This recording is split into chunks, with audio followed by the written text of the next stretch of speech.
एक समय की बात है। बादशाह अकबर का दरबार लगा हुआ था। उसी समय एक आदमी और एक औरत दरबार में पहुंचे। वे रो रो कर अपना दुख सुनाने लगे। बादशाह सलामत, मैं तो बर्बाद हो गई, मैं लुट गई। इस आदमी ने मेरे सारे गहने छीन लिए हैं, अब आप ही न्याय कीजिए। बादशाह अकबर ने उस आदमी से पूछा, तुम इस बारे में क्या कहना चाहते हो? आदमी ने कहा, जहांपना, मैंने कोई भी गुनाह नहीं किया है। मैं बेगुनाह हूं। मैं यहां नया आया हूं। मैं एक परदेशी हूं। मेरी आपसे मिलने की बहुत इच्छा थी। यह औरत बोली कि यह मुझे आपसे मिलवा सकती है, लेकिन यहां आकर यह मुझे फंसाने की कोशिश कर रही है। औरत ने कहा, बादशाह सलामत, यह आदमी झूठ बोल रहा है। दोनों की बातें सुनने के बाद बादशाह अकबर भी यह नहीं सोच पा रहे थे कि कौन सही है और कौन गलत। इसलिए इसका फैसला करने के लिए उन्होंने बीरबल को कहा।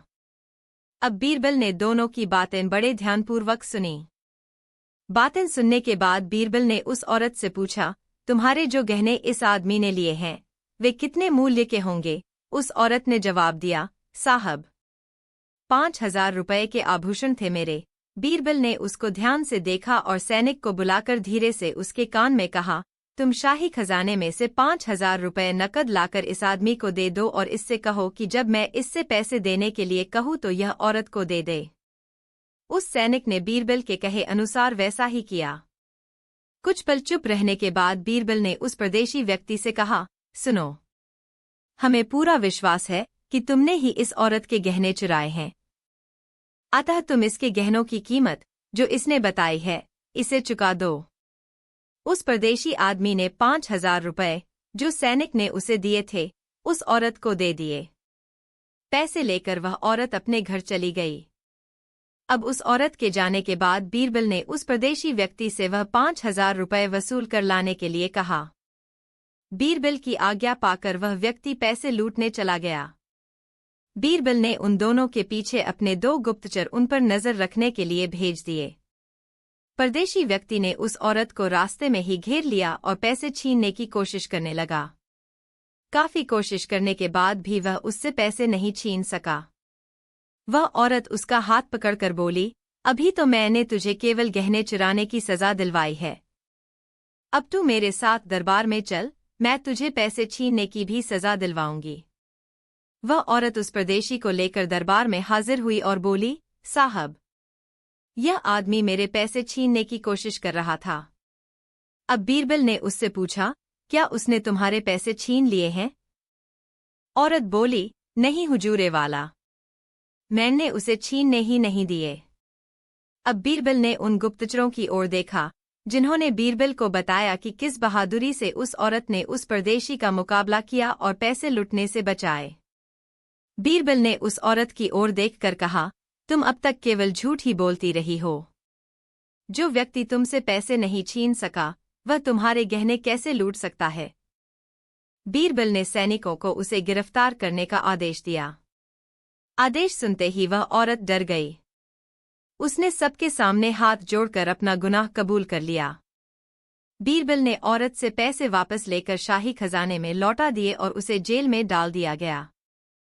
परदेशी व्यक्ति को ससम्मान उसके नगर भेज दिया गया। बादशाह अकबर बीरबल के इस फैसले से बेहद खुश हुए और बीरबल को शाबाशी दी। कहानी 2। बारिश का मौसम था। खूब जोर से बारिश हो रही थी। यमुना नदी पूरे उफान पर थी। नदी का बहाव बहुत तेज था। पानी भी बहुत आवाज कर रहा था। बादशाह अकबर का महल यमुना नदी के किनारे पर ही था। रात का समय था। चारों तरफ सन्नाटा था।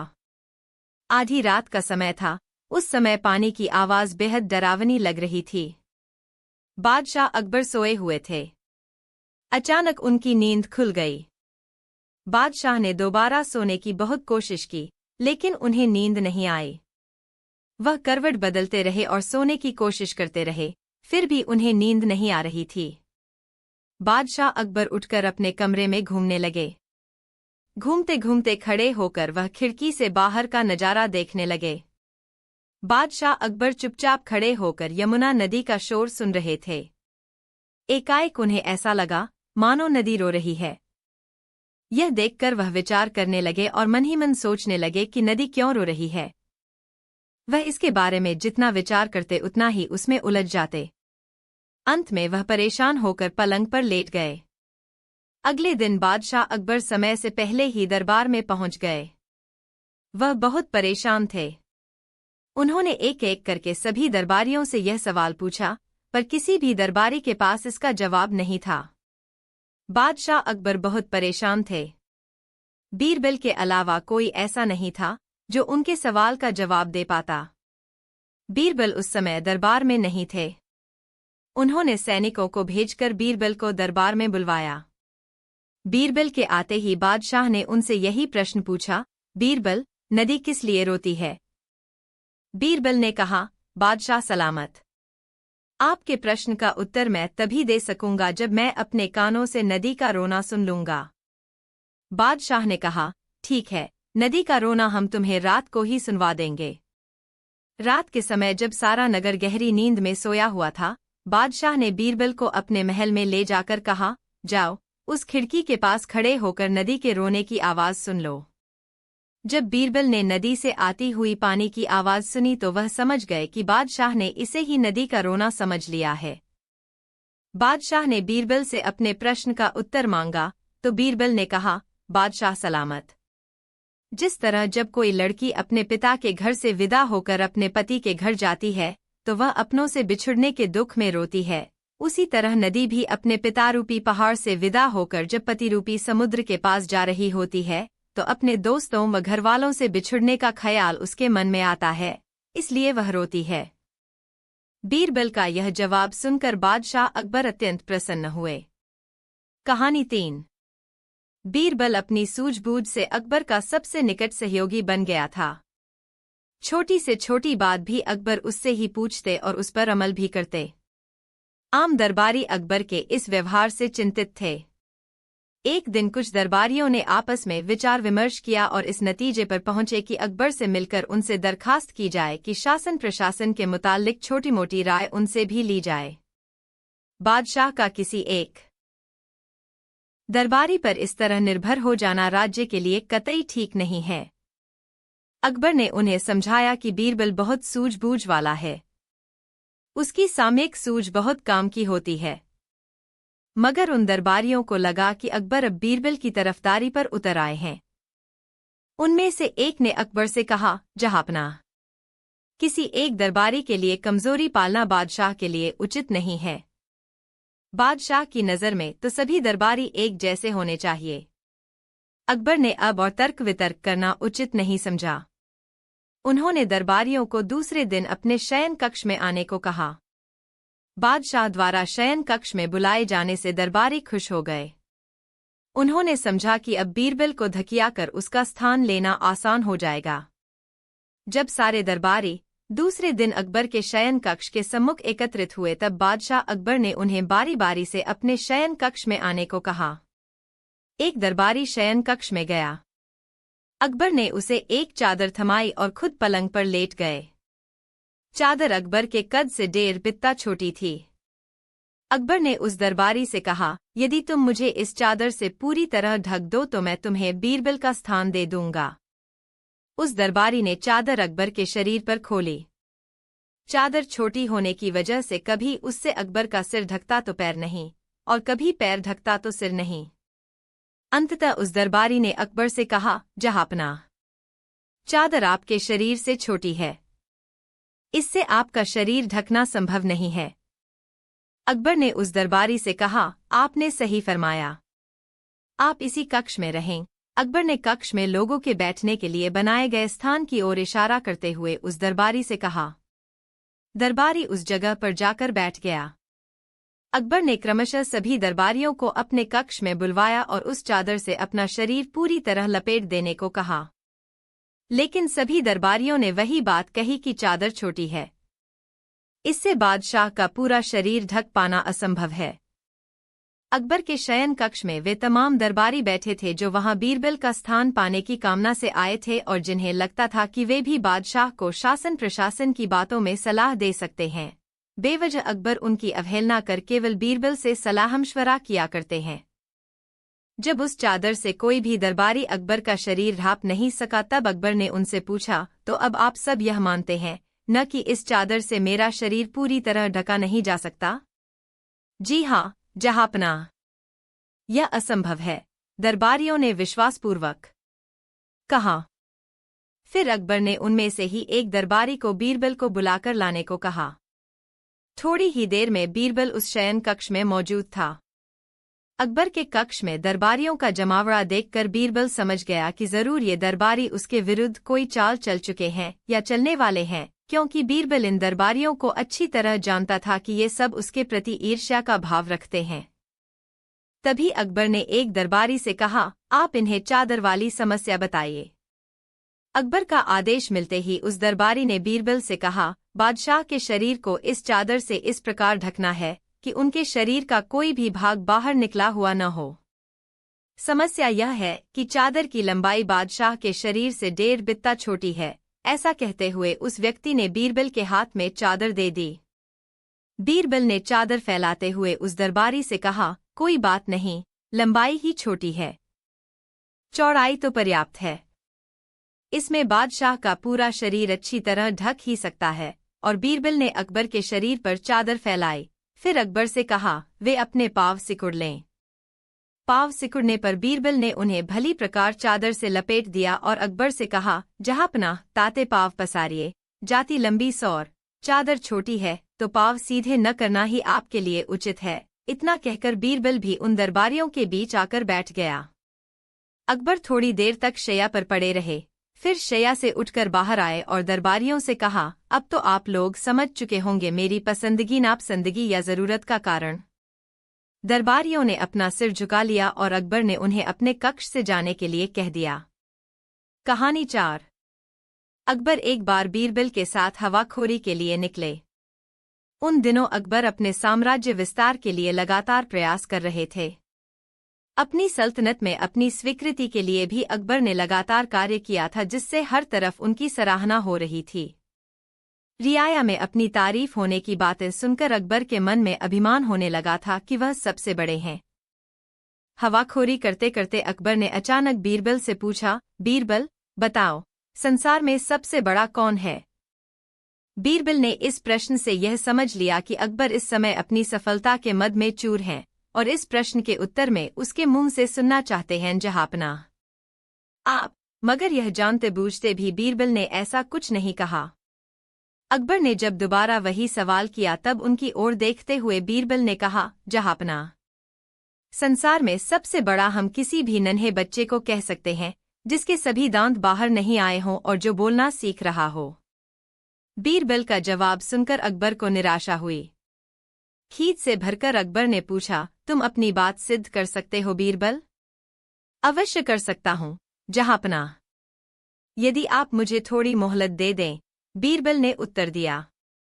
जितनी चाहो मोहलत ले लो, लेकिन याद रखो, जब तक तुम बच्चे को बड़ा प्रमाणित नहीं करोगे तब तक तुम्हें दरबार में हाजिरी लगाने की इजाजत नहीं मिल सकती। अकबर ने तल्ख होते हुए कहा। जो आ गया, बीरबल ने कहा और चुप हो गया। वह समझ चुका था कि अकबर को उसकी बात जरूरत से ज्यादा बुरी लगी है। थोड़ी देर बाद ही अकबर हवाखोरी से लौट आए और लंबे लंबे डग भरते हुए राजमहल की ओर बढ़ गए। बीरबल ने समझ लिया कि बादशाह ने ऐसा करके अपने गुस्से का इजहार किया है। वह वहां से सीधे अपने घर लौटा और बैठकर कुछ विचार करने लगा।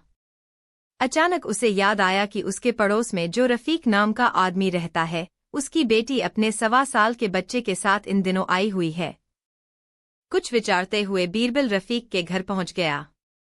बीरबल ने रफीक से कहा, भाई मेरे, मैं तुम्हारे नवासे के साथ खेलना चाहता हूँ। जब से मैंने उसके यहाँ आने की खबर सुनी है, तभी से उससे मिलने को बेचैन हूँ।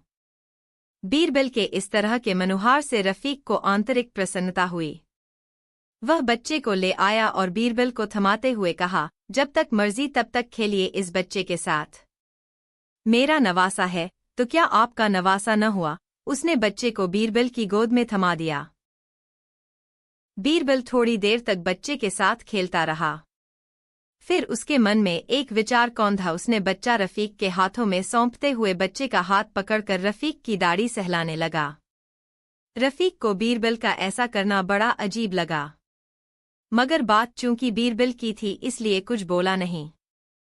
बीरबल ने स्वयं अपनी इस हरकत की पर्दादारी के लिए रफीक से कहा, कुछ सोचो मत भाई रफीक, मैं तो यह देख रहा हूं कि तुम्हारी दाढ़ी छूना तुम्हारे नवासे को कितना मजा दे रहा है। हमारे यहाँ मानते हैं कि नाती जब नाना की दाढ़ी से खेले तो समझो कि नाती अपने नन्हर के बारे में ऊंचे ख्याल रखता है। बीरबल की बातें सुनकर रफीक बहुत खुश हुआ और खुद अपने नवासे के हाथ में अपनी दाढ़ी थमाने की कोशिश करने लगा। अब बीरबल रोज अपने पड़ोसी के घर जाता। कभी वह उस बच्चे के लिए कपड़े ले जाता तो कभी खिलौने। रोज वह बच्चे के हाथ में रफीक की दाढ़ी थमाकर उन्हें खींचने के लिए प्रेरित करता। रफीक को यह सब अच्छा लगने लगा था।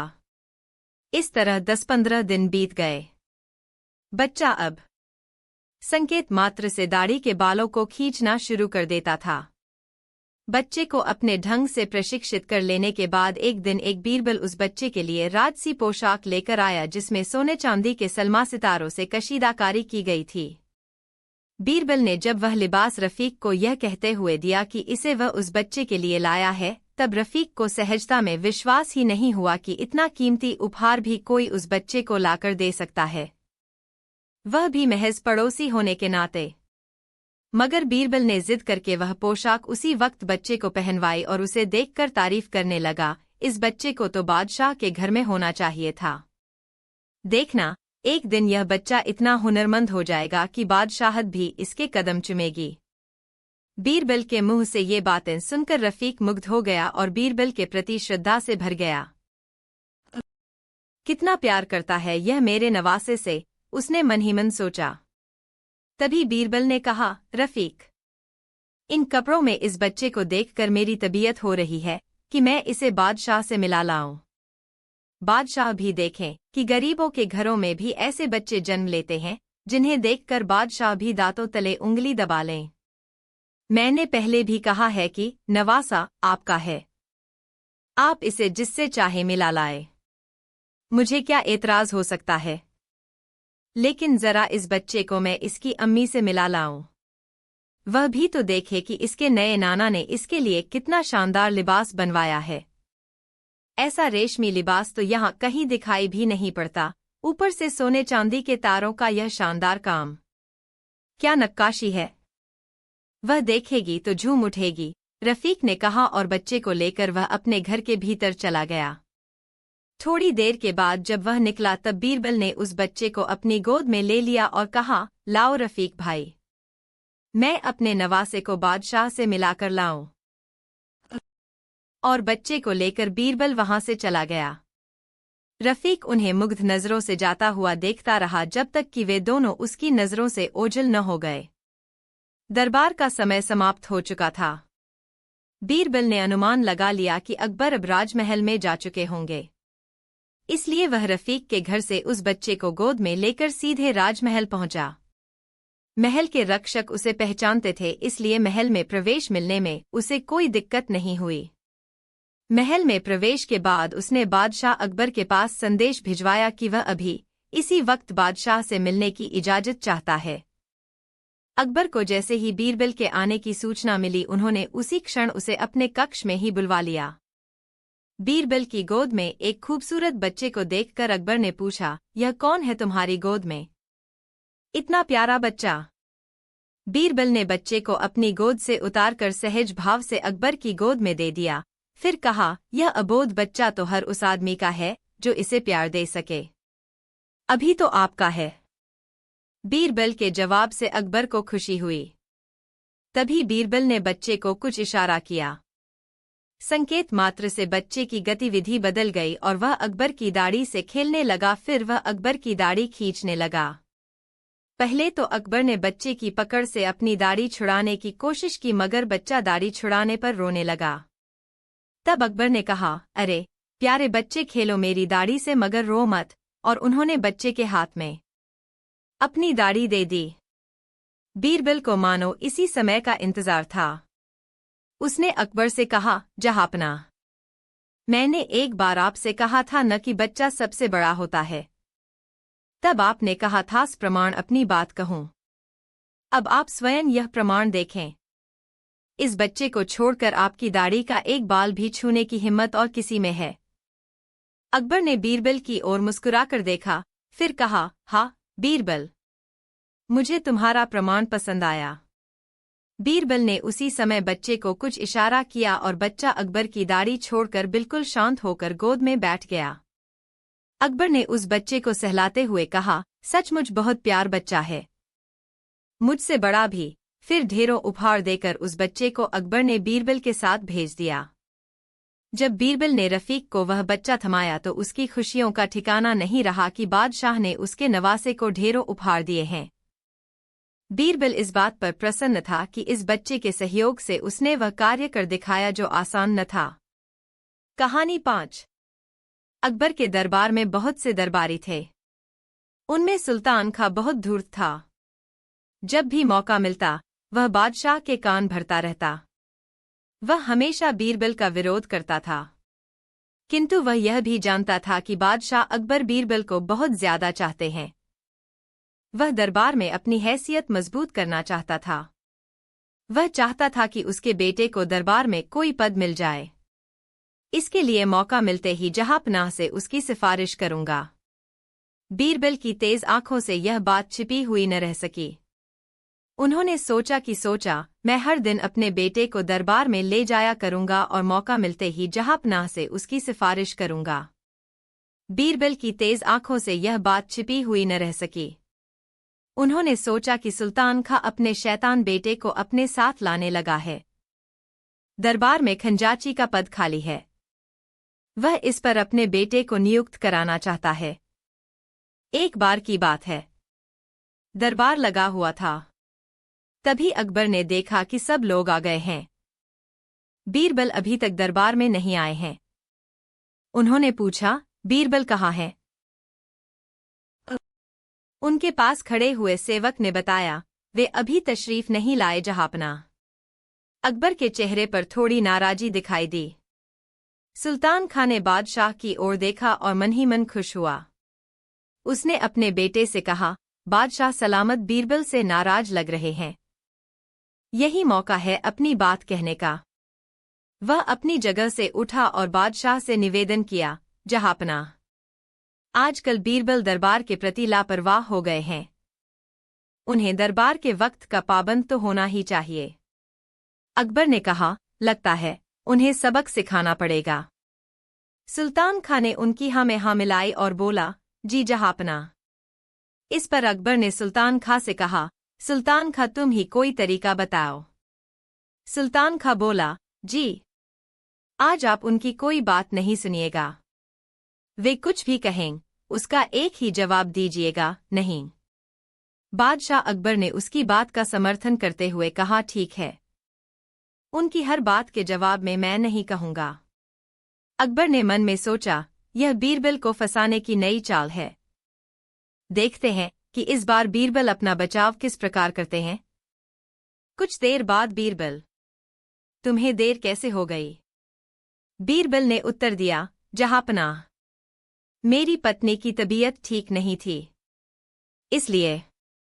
अकबर बोले, हमें तुम्हारी बात का यकीन नहीं है। बीरबल समझ गए कि इसमें जरूर सुल्तान खां की कोई चाल है। फिर भी उन्होंने कहा, मैं सच कह रहा हूं जहांपनाह, मैं माफी चाहता हूं। नहीं, माफी नहीं मिलेगी।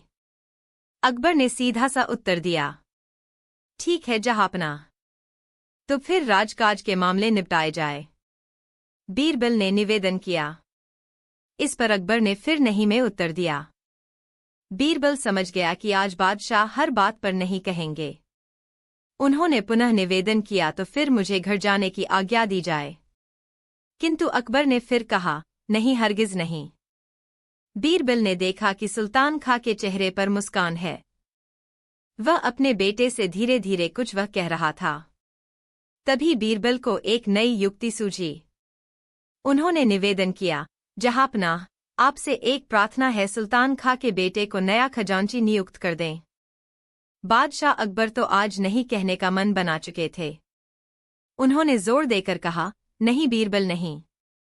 बीरबल ने झुककर आदाब किया और बोले, आपकी जैसी मर्जी जहांपनाह। अकबर समझ गए कि बीरबल ने सुल्तान खां के तीर से ही सुल्तान खां को घायल कर दिया है। उनके चेहरे पर मुस्कुराहट आ गई। दूसरे दिन दरबार में बीरबल ने देखा कि सुल्तान खां और उसका बेटा दोनों अनुपस्थित थे। वह मन ही मन बोले, चलो, उस धूर्त से छुटकारा मिला। कहानी 6। बीरबल बादशाह अकबर का मुख्य सलाहकार था। दरबार में कई ऐसे दरबारी थे जो यह पद पाने की लालसा रखते थे, इसलिए सदा बीरबल को नीचा दिखाने या अपनी अक्लमंदी साबित करने का प्रयास किया करते थे। एक दिन कुछ दरबारी अकबर के पास पहुंचे और कहने लगे, जहांपनाह, हम में से कई दरबारी बीरबल से कहीं ज्यादा काबिल हैं, लेकिन आपने उसे अपना मुख्य सलाहकार बना लिया है। हम चाहते हैं कि आप हमें भी अपना मुख्य सलाहकार बनने का मौका दें। अकबर बोले, ठीक है, मैं तुम लोगों की परीक्षा लूंगा। जो उस परीक्षा में सफल होगा उसे मैं बीरबल की जगह अपना मुख्य सलाहकार नियुक्त कर लूंगा। सभी दरबारी खुशी राजी हो गए। अकबर ने अपने कमर में पहना हुआ कपड़ा उतारा और जमीन पर लेट गए। फिर दरबारियों से कहा, इस कपड़े से मुझे सिर के लेकर पैर तक ढककर दिखाओ। कपड़े की लंबाई मात्र कमर से लेकर पैर तक की थी। दरबारियों ने बहुत प्रयास किया, लेकिन अकबर को उस कपड़े से सिर से लेकर पैर तक ढकने में असफल रहे। आखिरकार सबने हार मान ली। सबके हार मानने के बाद अकबर ने बीरबल पूछा, बीरबल, क्या तुम यह करके दिखा सकते हो? बीरबल सामने आया और अकबर के पास आकर खड़ा हो गया। फिर बोला, जहांपनाह, आपसे मेरा निवेदन है कि आप अपने घुटने थोड़ा ऊपर की ओर मोड़ लें। अकबर ने वैसा ही किया। उसके बाद बीरबल ने उस कपड़े से अकबर को सिर से लेकर पैर तक ढक दिया। सारे दरबारी अवाक रह गए। अकबर उठा खड़े हुए और बोले, अब वो सामने आए जो खुद को मुख्य सलाहकार पद के योग्य समझता है। प्रश्न सुनकर सभी दरबारियों ने शर्मिंदगी से अपना सिर झुका लिया। फिर कभी किसी ने कभी अकबर का मुख्य सलाहकार बनने के बारे में नहीं सोचा। कहानी 7। एक दिन बादशाह अकबर ने दरबार में सभी मंत्रियों को बुलाया। वे चाहते थे कि सभी मंत्री अपनी बुद्धिमत्ता का प्रदर्शन करें। इस बार उन्होंने विशेष रूप से बीरबल को चुनौती दी। बादशाह अकबर ने कहा, मैं एक सवाल पूछूंगा और जो भी सही उत्तर देगा उसे बड़ा पुरस्कार मिलेगा। सभी मंत्रियों ने ध्यान से सुना। अकबर ने पूछा, यदि एक आदमी को एक बकरी और एक बकरा दिया जाए तो वह कितना दूध देगा? सभी मंत्री चौंक गए और अपने अपने तरीके से उत्तर देने लगे, लेकिन किसी ने सही उत्तर नहीं दिया। तब बीरबल ने कहा, जहांपनाह, यह सवाल बेतुका है। बकरी और बकरा दूध नहीं देते, केवल बकरी दूध देती है। अकबर ने बीरबल की चतुराई की प्रशंसा की और बोले, बीरबल, तुम हमेशा मेरी अपेक्षाओं से आगे निकलते हो, लेकिन अब मैं तुम्हें एक और चुनौती देता हूं। अकबर ने कहा, मैं एक ऐसा प्रश्न पूछूंगा जिसका उत्तर तुम नहीं दे सकोगे। बीरबल ने मुस्कुराते हुए कहा, आप प्रश्न पूछिए, जहांपनाह। अगला प्रश्न। बादशाह ने पूछा, क्या तुम मुझे बता सकते हो कि एक व्यक्ति अपने जीवन में सबसे बड़ी गलती कब करता है? सभी दरबारी चुप हो गए और कोई उत्तर नहीं दे पाया। बीरबल ने कुछ समय सोचा और फिर कहा, जहांपनाह, एक व्यक्ति अपने जीवन की सबसे बड़ी गलती तब करता है जब वह अपने मन की बातों को अपने दिल में दबा लेता है। अकबर ने बीरबल की बात को सुनकर कहा, बीरबल, तुमने फिर से सही उत्तर दिया। तुमने मुझे यह समझा दिया कि हमें अपने विचारों और भावनाओं को व्यक्त करना चाहिए। उपसंहार। इस प्रकार बीरबल ने एक बार फिर अपनी बुद्धिमत्ता से बादशाह को प्रभावित किया। अकबर ने उन्हें पुरस्कार दिया और सभी मंत्रियों ने बीरबल की प्रशंसा की। यह कहानी हमें सिखाती है कि कभी-कभी सरल सत्य ही सबसे बड़े सवालों का उत्तर होता है। इस कहानी ने सभी को यह संदेश दिया कि ज्ञान और समझ से बड़ी कोई चीज नहीं होती और हमेशा अपने विचारों को साझा करना चाहिए। कहानी 8। एक बार की बात है, बादशाह अकबर ने अपने दरबार में एक नई परंपरा शुरू की। उन्होंने यह आदेश दिया कि हर दिन दरबार में एक नया सवाल पूछा जाएगा और जो कोई भी उस सवाल का सही उत्तर देगा उसे इनाम दिया जाएगा। एक दिन अकबर ने एक बहुत कठिन सवाल पूछा, बताओ, सबसे बड़ा जादू कौन सा है? सभी दरबारी चुप हो गए, क्योंकि कोई भी इस सवाल का उत्तर नहीं दे सका। अचानक बीरबल ने आगे बढ़कर कहा, जहांपना, सबसे बड़ा जादू तो यह है कि आप अपनी आंखें बंद करें और उन्हें फिर से खोलें। जब आप उन्हें खोलते हैं तो आप फिर से जीवन में होते हैं। यह सबसे बड़ा जादू है। बादशाह ने यह सुनकर बहुत खुश हुए। उन्होंने कहा, बीरबल, तुम्हारी बुद्धिमानी हमेशा अद्भुत होती है। उन्होंने बीरबल को इनाम दिया और उसके ज्ञान की तारीफ की। कुछ दिनों बाद बादशाह ने एक और कठिन सवाल पूछा। उन्होंने कहा, किस चीज का कोई मोल नहीं है, लेकिन फिर भी इसे सभी चाहते हैं? सभी दरबारी फिर से चुप हो गए। लेकिन बीरबल ने फिर से उत्तर दिया, जहांपनाह, वह चीज खुशी है। खुशी का कोई मोल नहीं होता, लेकिन हर कोई इसे चाहता है। अकबर ने इस उत्तर को सुनकर फिर से बीरबल की प्रशंसा की। उन्होंने कहा, बीरबल, तुम्हारी बुद्धि और समझदारी अद्वितीय है। तुम हमेशा मुझे सही मार्ग दिखाते हो। इस तरह बीरबल ने अपनी बुद्धि और ज्ञान से बार बार अकबर को प्रभावित किया। दरबार में उनकी महत्ता और बढ़ गई। अकबर ने बीरबल को हमेशा अपने पास रखा, क्योंकि वह जानते थे कि बीरबल की समझदारी और सूझबूझ से उनके शासन में न्याय और बुद्धिमत्ता बनी रहेगी। इस कहानी से यह सीख मिलती है कि ज्ञान और बुद्धि ही सबसे बड़ी शक्तियां हैं, और सही समय पर सही उत्तर देने से किसी भी समस्या का समाधान किया जा सकता है। कहानी 9। एक बार बादशाह अकबर ने अपने दरबार में कहा, मुझे एक ऐसा आदमी चाहिए जो अपनी बुद्धिमानी से एक कठिन सवाल का उत्तर दे सके। अगर वह मुझे संतोषजनक उत्तर दे सके तो मैं उसे अपनी रानी की बहन की शादी में खास सम्मान दूंगा। सभी दरबारी एकत्र हुए, लेकिन कोई भी सवाल का उत्तर नहीं दे सका। तब बीरबल ने कहा, जहांपनाह, अगर आप मुझे अनुमति दें तो मैं इस चुनौती को स्वीकार करूंगा। बादशाह ने अनुमति दी और बीरबल ने विचार करना शुरू किया। उन्होंने कई दिनों तक सोचा और अंत में एक योजना बनाई। उन्होंने एक बड़ा बगीचा तैयार किया और वहां एक खूबसूरत तालाब बनवाया। उन्होंने दरबार के सभी लोगों को बुलाया और कहा, जहांपनाह, आज हम एक खेल खेलेंगे। खेल का नियम। बीरबल ने कहा, हर दरबारी को तालाब के किनारे से एक मुट्ठी पानी लेना है। जो भी पानी लेकर आएगा उसे उस पानी को एक बाल्टी में डालना होगा। लेकिन अगर किसी का पानी गिर गया तो उसे सजा मिलेगी। सबसे पहले दरबारी आगे बढ़ा और पानी लेकर आया, लेकिन उसके हाथ से पानी गिर गया। उसे सजा मिली। दूसरे दरबारी ने भी वही किया और उसे भी सजा मिली। अंत में बीरबल ने खुद पानी लिया और जब वह बाल्टी में डालने लगा तो पानी के गिरने का खतरा था। लेकिन उन्होंने बड़े ध्यान से पानी को बाल्टी में डाल दिया। जब सब लोग परेशान हो गए तो अकबर ने पूछा, बीरबल, तुमने ऐसा कैसे किया? बीरबल ने मुस्कुराते हुए कहा, जहांपनाह, मैंने ध्यान से किया। जैसे हम अपने कार्यों में ध्यान देते हैं, वैसे ही हमें जीवन में भी ध्यान देना चाहिए। समापन। बादशाह अकबर ने बीरबल की बुद्धिमानी को सराहा और कहा, बीरबल, तुम सच में एक अनमोल रत्न हो। तुमने हमें यह सिखाया कि जीवन में हर कार्य में ध्यान और स्थिरता होनी चाहिए।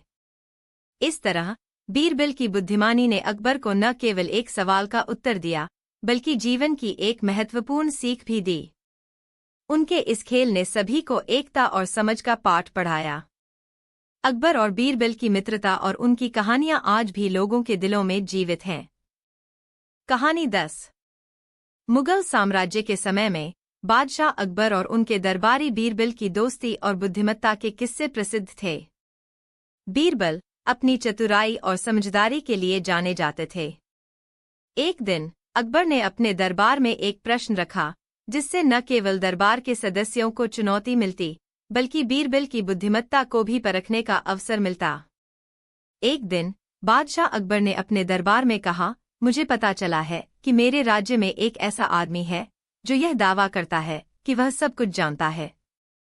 वह कहता है कि उसे भविष्य की हर बात का ज्ञान है। मैं चाहता हूं कि तुम सब उस आदमी को मेरे सामने लाओ। दरबारी तुरंत उस आदमी को ढूंढने निकल पड़े।